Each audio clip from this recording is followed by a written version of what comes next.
In the modern year of 2020, it's easy to take internet access for granted. Between 80 and 90% of Americans and about 60% of the overall world population has access to the internet. In the days leading up to and immediately after Doom's release, this was absolutely not the case. Less than 5% of people had internet access in 1993, and even as late as 1999, still fewer than 40% of people had internet access.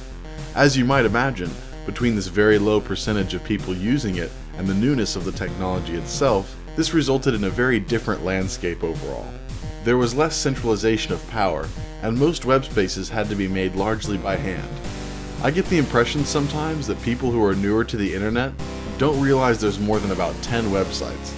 Google, Facebook, YouTube, Amazon, and a handful of whatever other social media is currently having its 5 minutes in the sun.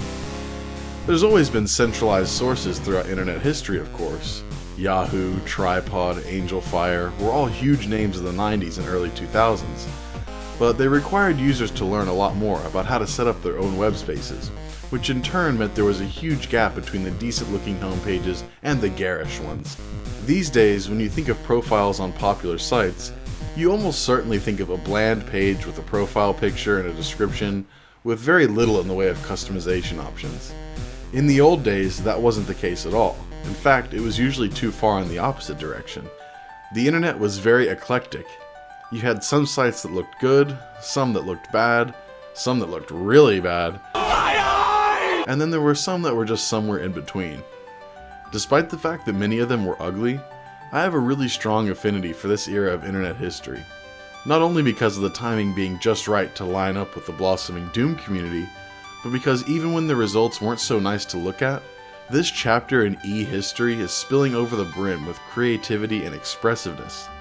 This wouldn't be so good for a serious document or for highly important information, but for a casual little site dedicated to sharing your Doom wads or whatever, I'd rather have a little too much color on screen than be bored to death by various shades of gray and white.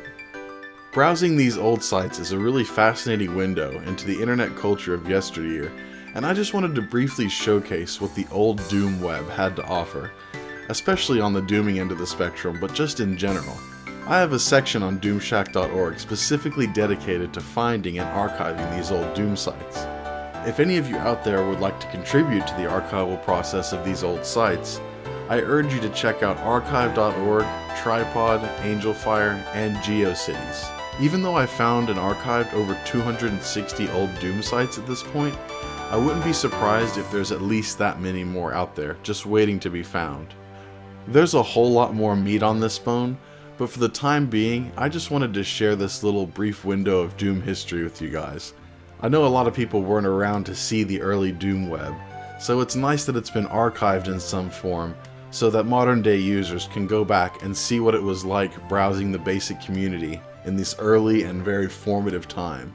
I really hope you enjoyed this video, and I'll definitely be making a follow-up soon, specifically talking about Doom Usenet groups, which have a whole lot of funny history in them.